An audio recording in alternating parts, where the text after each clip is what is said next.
Soy el padre Bruno Martínez, misionero en Egipto. Evangelio de nuestro Señor Jesucristo según San Lucas.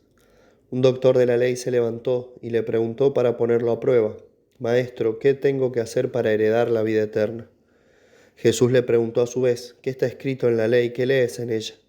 Él le respondió: Amarás al Señor tu Dios con todo tu corazón, con toda tu alma, con todas tus fuerzas y con todo tu espíritu, y a tu prójimo como a ti mismo. Has respondido exactamente, le dijo Jesús. Obra así y alcanzarás la vida. Pero el doctor de la ley, para justificar su intervención, le hizo esta pregunta: ¿Y quién es mi prójimo? Jesús volvió a tomar la palabra y le respondió: Un hombre bajaba de Jerusalén a Jericó y cayó en manos de unos ladrones, que lo despojaron de todo, lo hirieron y se fueron, dejándolo medio muerto. Casualmente bajaba por el mismo camino un sacerdote. Lo vio y siguió de largo. También pasó por allí un levita, lo vio y siguió su camino. Pero un samaritano que viajaba por allí, al pasar junto a él, lo vio y se conmovió. Entonces se acercó, vendó sus heridas, cubriéndolas con aceite y vino.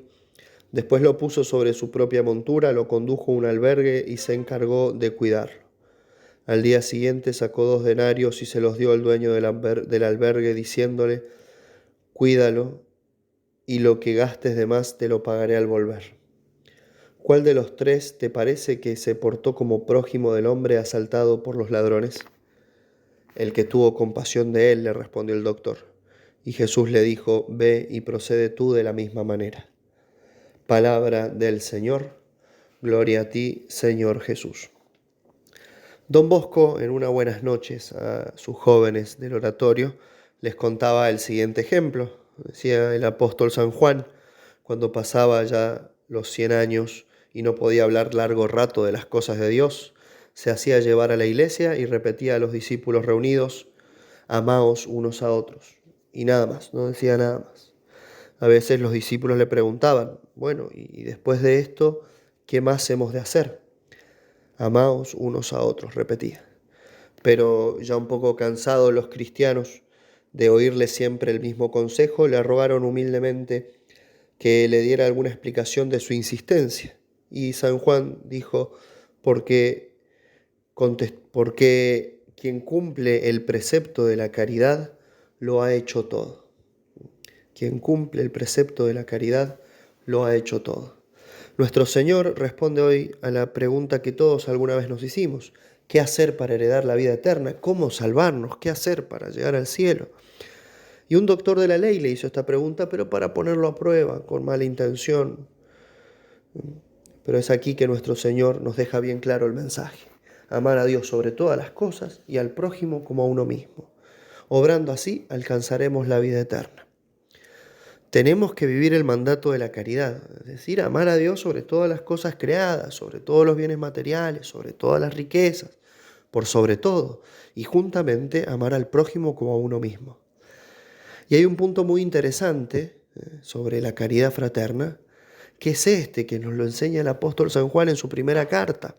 Si alguno dice: yo amo a Dios, y aborrece a su hermano, es un mentiroso, porque el que no ama a su hermano a quien ve, no puede amar a Dios a quien no ve. Muy claro. Es así que Dios quiere que lo amemos sobre todas las cosas y que le demostremos ese amor amando al prójimo, que le demostremos ese amor a través del prójimo. Decía muy sabiamente don Orione: la caridad fraterna es un tesoro preciosísimo y hemos de procurar por todos los medios conservarlo y aumentarlo. Ved que el amor propio, de por sí inquieto, receloso, tiene 1000 susceptibilidades, altera la imaginación, turba la razón y es enemigo declarado de la caridad fraterna. Sigue: estemos alerta, porque donde reina el amor propio no puede vivir la caridad. Entonces aquí tenemos uno de los principales enemigos de la caridad fraterna, el amor propio. Frenemos la lengua, dice don Orione, sujetemos la ira, soportémoslo todo. Pensemos que jamás habremos de poseer la caridad si no queremos tolerar los defectos los unos de los otros. Todos tenemos nuestros defectos y pecados, ¿no? Aquel que esté sin pecado, tome primero la piedra y arrójela. Y demos la mano, dice don Orione, y caminemos juntos hacia la patria celeste. Es así que debemos esforzarnos en vivir la caridad con las personas que nos rodean, con nuestra familia, con nuestro esposo, nuestra esposa, con nuestros hijos, con nuestros padres. Debemos vivir la caridad en nuestros trabajos, con nuestros compañeros de trabajo. Tenemos que vivir la caridad en nuestras comunidades. Tenemos que vivir la caridad, tenemos que comprender esto. Esto en todo lugar, en todo momento, demostrarle a Dios que lo amo a través del prójimo, amando y practicando la caridad concreta con nuestro prójimo. Termino con las palabras de Don Bosco, luego de haber dicho ese ejemplo que conté al comienzo del apóstol San Juan. Don Bosco cierra su idea del siguiente modo: lo mismo os digo yo a vosotros, recordando el ejemplo de San Juan: queridos hijos míos, amaos los unos a los otros, socorreos los unos a los otros con toda caridad. No suceda nunca que uno tenga rencor contra su hermano o lo insulte. Ay de quien procede de este modo. Tenemos que perdonar a nuestros hermanos como deseamos que Dios nos perdone a nosotros. Pidamos en este día entonces a María Santísima, ella Reina, Madre de la Caridad, que nos enseña a vivir esta hermosa virtud y esta tan importante virtud que nos llevará a la vida eterna. Ave María Purísima, sin pecado concebida.